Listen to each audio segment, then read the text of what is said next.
మానస సరోవర్ యాత్ర ప్లాన్ చేస్తున్నారా? నమ్మకంగా సేఫ్గా మీ కలల మానస సరోవర్ యాత్రని ట్రావెల్ టర్న్స్ తో నిజం చేసుకోండి. మరిన్ని వివరాలకు ఈ నెంబర్కు కాల్ చేయండి.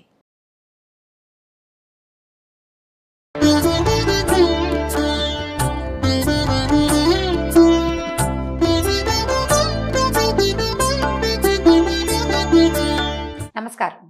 మాఘపురాణం 9వ అధ్యాయంలోకి వచ్చాం. కార్తవీర్యార్జునుడికి దత్తాత్రేయ స్వామి చెప్తున్న కథలు ఒక కథ అయింది. రెండో కథలోకి వస్తున్నాం అనమాట. ఈయన దత్తాత్రేయులు శివపూజను గురించి కార్తవీర్యార్జునుడికి తెలియజేస్తున్నారు. పూర్వం శ్రీరామచంద్రుడు రావణాసురుణ్ణి సంహరించడానికి సముద్రం మీద వారధి కట్టిన చోట శివలింగాన్ని ప్రతిష్ఠ చేసి శివుని ధ్యానించి వారధి కట్టి రావణుణ్ణి చంపారు. అట్లాగే సముద్రుడు ఈ హనుమంతుడు కూడా సముద్రాన్ని దాటేటప్పుడు శివుణ్ణి ధ్యానించి రామునికి నమస్కరించి మహాబలాన్ని సంపాదించి సముద్రాన్ని దాటారు. అయితే మనం మామూలుగా ఏం తెలుసుకుంటామంటే రాముల వారు తిరిగి వచ్చాక సీతాదేవితో కలిసి అక్కడ రామేశ్వర లింగాన్ని ప్రతిష్ఠ చేశారని చెప్పుకుంటాం. ఏదో క్యాజువల్గా రాశారు. ఈ కథలో ఉన్నది కూడా నిజమే అయ్యి ఉండొచ్చు. సైకత లింగాన్ని చేసి పూజ చేసిన తర్వాత ఆయన వారధి కట్టి ఉండవచ్చు. తర్వాత కూడా ఇక్కడ చేయబడింది. దాన్నే మనం రామేశ్వరం తెలుసుకుంటాం. మనం ఎలా చెప్తారు, ఈ చార్ధామ్ యాత్ర అంటాం కదా, 4 ధామాల యాత్రలో రెండవది రామేశ్వరమే. తప్పనిసరిగా దర్శనం చేయవలసిన శివక్షేత్రాల్లో రామేశ్వరం అత్యంత ముఖ్యమైనది. రాముల వారు స్వయంగా చేసినటువంటి ప్రతిష్ట, సీతాదేవి చేసిన సైకత లింగాన్నే ప్రతిష్ఠ చేశారట. తర్వాత ఆంజనేయులు ఇంకో శివలింగాన్ని తీసుకొచ్చారు. ఆ లింగ దర్శనం కూడా అవుతుంది. అలా దాని గురించి చెప్తున్నారు. అయితే ఏమైందట, అర్జునుడు కూడా యుద్ధానికి బయలుదేరే ముందు శివపూజ చేసిన తర్వాతే యుద్ధరంగంలోకి ప్రవేశించేవాడు. ఇలా అందరూ శివపూజ చేస్తారు. శివపూజ అత్యంత మహత్తరమైంది అని చెప్పుకోవటం కోసమే ఈ 3 విషయాలు చెప్తున్నారనమాట. మరెందరో మహానుభావులు శివుని ధ్యానించి జయము చేకూర్చుకున్నారు. స్త్రీలు తమ మనోవాంఛలు పొందేవారు. కాబట్టి శివపూజ అంటే పూజల అందు అన్ని పూజల్లోనూ శివపూజ అత్యంత పవిత్రమైనది. అలాగే నదులలో గంగా నది పరమ పవిత్రమైనది. శివ పూజే మంచిది, విష్ణు పూజ చేయమన్నారు నిన్న, ఇవాళ శివ పూజ చేయమంటున్నారు అని అడగండి. నేను చెప్పటం లేదు. కార్తవీర్యార్జునుడికి దత్తాత్రేయ స్వామి బోధిస్తున్నారు. ఎవరి చెప్పిన దాని ప్రకారం మనం శివ పూజ చేసుకుంటాం, విష్ణు పూజ చేసుకుంటాం. ఎవరి మీద ఎక్కువ ప్రీతి ఉంటే వారిని పూజ చేస్తాం. ఈ కథంతా వింటున్న కార్తవీర్యార్జునుడు దత్తాత్రేయ స్వామినే పూజిస్తాడు. కాబట్టి ఇలా వేరే వేరే భావాలతోటి ఉన్నానని భావించకండి. పురాణంలో ఉన్నదే చెప్పుకుంటున్నాం మనం. అయితే గంగాజలం విష్ణుపాదం నుంచి పుట్టింది. విష్ణు పాదాల నుంచి పుట్టినటువంటి గంగానది స్వర్గంలో ఉండేది మొదట. తర్వాత భగీరథుని కోరిక ప్రకారం భూలోకానికి వచ్చింది. మార్గ మధ్యంలో అంటే భూలోకానికి రావాలంటే గంగను భరించే వాళ్ళని కోసం ప్రయత్నం చేస్తే శివుడే గంగని భరించగలడని పరమశివుడి తలపైకి తొలిగా స్వర్గం నుంచి వచ్చింది. ఆకాశం నుంచి శివుడి మీద తల మీద పడితే ఆమె చాలా అంటే అహంకారంతో శివుడిని కూడా భూలోకానికి లాక్కెళ్ళిపోదాం అనుకుందని శివుడు ఆమెను బంధించాడని, తర్వాత మళ్ళీ మన భగీరథుడు తపస్సు చేసి శివుణ్ణి మెప్పించి ఆయన శిరస్సు మీద జటలలో బంధింపబడిన ఉన్నటువంటి గంగా నదిలోంచి ఒక్క పాయని విడదీసి భూలోకానికి రప్పించాడని చెప్తారు. విష్ణుపాదోద్భవమైన గంగ చాలా పరమ పవిత్రమైనది. తర్వాత శివ శిరస్పర్శ వల్ల మరింత పునీతమైంది. అక్కడి నుంచి భారతదేశంలో అత్యంత మహిమాన్వితమైనటువంటి హిమాలయాల మీద మెట్టడం వల్ల అంటే అక్కడికి దిగి అక్కడి నుంచి భారతదేశంలో కొన్ని భాగాల్లో ప్రవహిస్తోంది. ఇన్ని చోట్లకి ఆమె ప్రవహించిన అత్యద్భుతమైన ప్రదేశాల వల్ల గంగకి ఎంతో పవిత్రత లభించింది. అయితే ఇది ఏంటంటే సర్వపాపహరమైనది. ఈ రకమైన పవిత్రత వల్ల ఇన్ని చోట్ల నుంచి విష్ణువు యొక్క పాదం నుంచి పుట్టి శివుని శిరస్సు మీదకి దిగి అక్కడి నుంచి హిమాలయాల్లోకి దిగొచ్చింది. అసలు గంగలో ఒకసారి స్నానం చేస్తే ఆ స్నానాన్ని తలుచుకున్నప్పుడల్లా సంతోషం వస్తుందని చెప్తారు. మనం రోజు చేయలేకపోతాం. మనమేమో భారతదేశానికి ఈ పక్కన ఉన్నాం, ఆవిడేమో నార్త్ ఇండియాలో ఉంది గంగ. అయినా కూడా చూడండి, ఏ కాశీ వెళ్తే ఎవరైనా ఒక గంగ చిన్న చెంపు పట్టుకొస్తే అత్యంత పవిత్రంగా భగవంతుడి దగ్గర ఈ పూజా మందిరంలో దాచుకుంటాం. గంగాజలం ఇల్లంతా చల్లుకుంటే పవిత్రం అవుతుందని భావిస్తాం. అంత పావనమైనటువంటి గంగలో స్నానం చేయగలిగే అవకాశం ఎంతో గొప్పదట.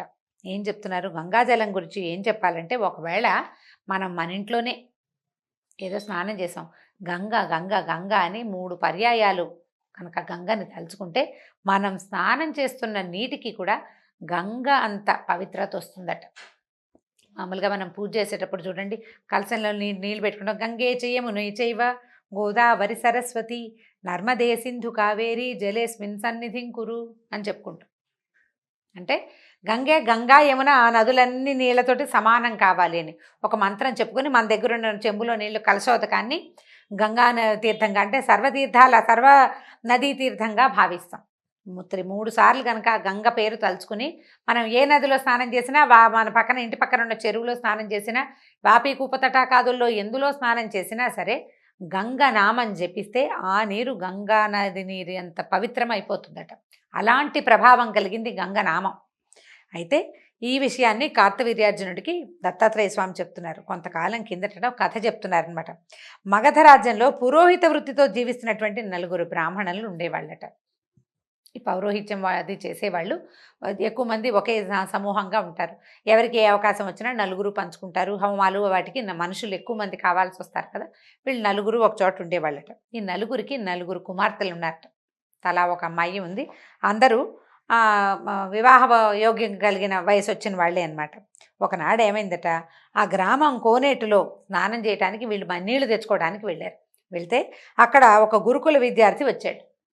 ఆ కుర్రాడు ఏం చేశాడంటే బట్టలు విడిచి పక్కన పెట్టి ఓ చిన్న గావంచ కట్టుకుని నీళ్ళల్లోకి దిగాడు. ఈ కన్యలు 4 ఆ అబ్బాయి మీద మనసు పడ్డారు. 4 అమ్మాయిలకి అబ్బాయి నచ్చాడు. నచ్చేసరికల్లా ఏం అడిగారు, దగ్గరికి వెళ్ళి నువ్వెవరివి ఏమిటంటే ఫలానా గురుకులంలో విద్యార్థిని అన్నాడు. సరే నీకు వివాహం కాలేదు కదా, బ్రహ్మచారివి, మమ్మల్ని వివాహం చేసుకోమని అడిగారు.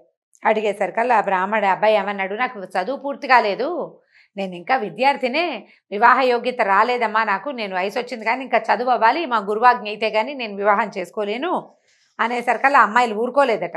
ఊరుకోకుండా కొంచెం వెంబడబడ్డారు.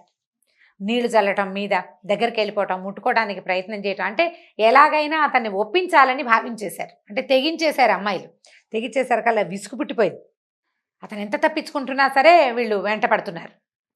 కసురుకుంటున్నాడు, ఇలా చేయబోకండి, నేను వెళ్ళాలి, మా గురుగారు పిలుస్తాడు, మీ నాన్నలు వస్తే మంచి తండ్రులు వస్తే మంచివాళ్ళు కాదు, బాగుండదు ఈ పద్ధతి, ఇలా చెయ్యొద్దు, నా వెంట పడద్దని అతను ఎంత కసురుకున్నా కూడా ఒప్పుకోలేదు. ఒప్పుకోపోతే అతను విసుగు పుట్టి, ఏమిటి ఇట్లా నా వెనకాల పడతారు, భూతప్రేత పిశాచాలు పీడించినట్టు పీడిస్తున్నారు, మీరు 4 పిశాచాలు అయిపోండి అని శపించాడు అబ్బాయి.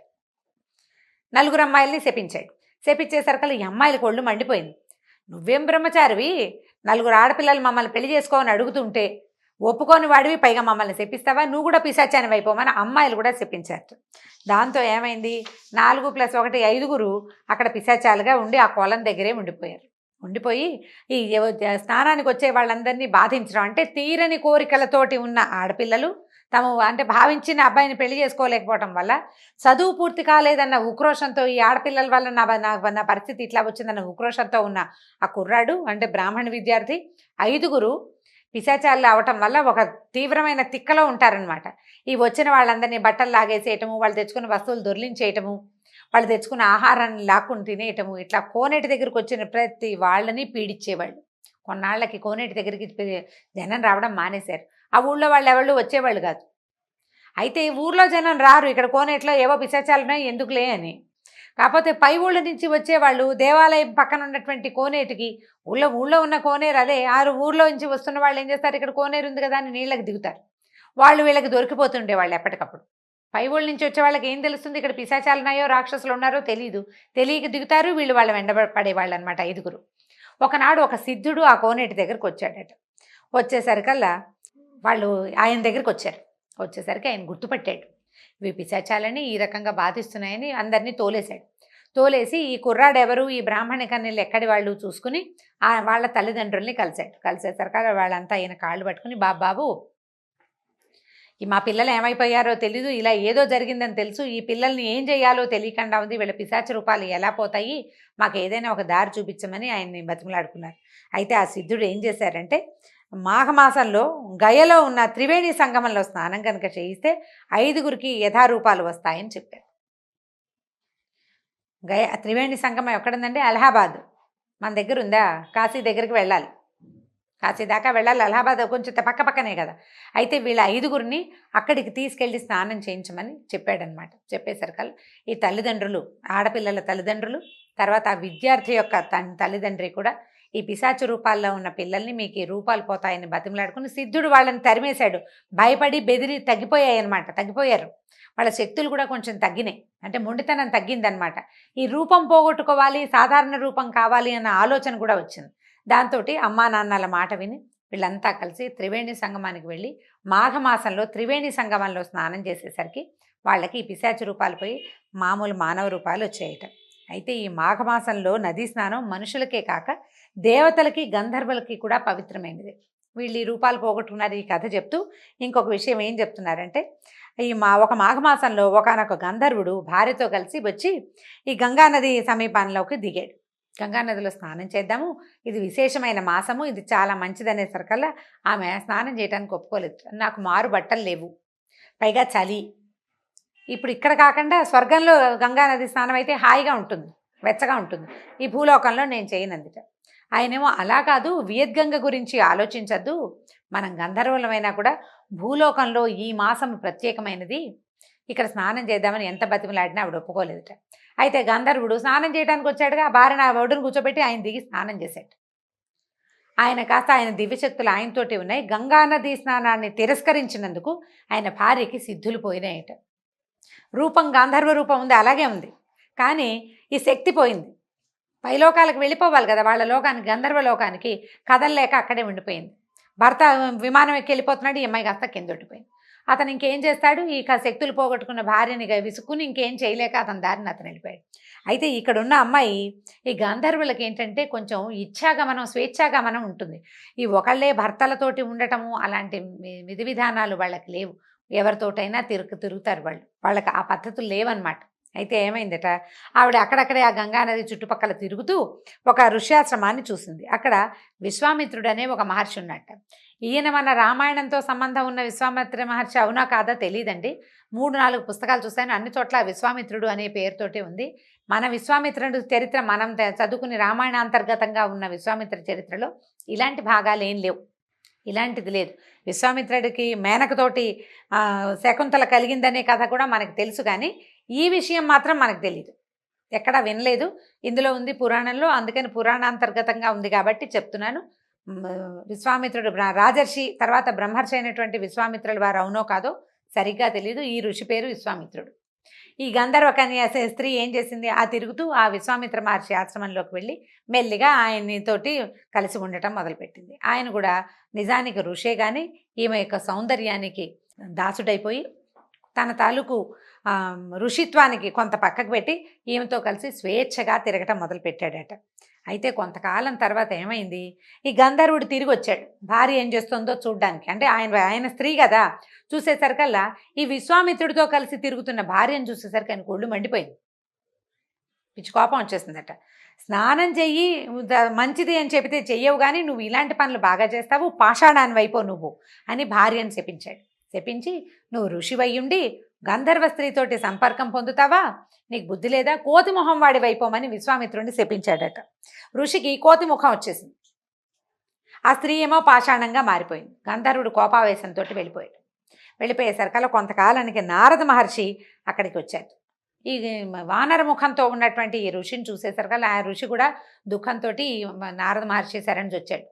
అయ్యా, ఇలా మోహావేశానికి లోనై నేను ఈ పొరపాటు చేశాను, ఈ ముఖాన్ని ఎట్లా పోగొట్టుకోవాలో తెలియటం లేదంటే ఈ నారద మహర్షి ఏం చెప్పాడంటే, క్షణభంగురమైన తుచ్చమైన కామవాంఛకి లోబడి తపశక్తి అంతా పోగొట్టుకున్నావు నువ్వు, కాబట్టి ఒక పని చెయ్యి, గంగానది స్నానం చెయ్యి, నేను చేసిన పొరపాటుకి నన్ను క్షమించమని. ఇది మాఘమాసం, అంటే సంవత్సరానికి తిరిగి వచ్చాడనమాట గంధర్వుడు.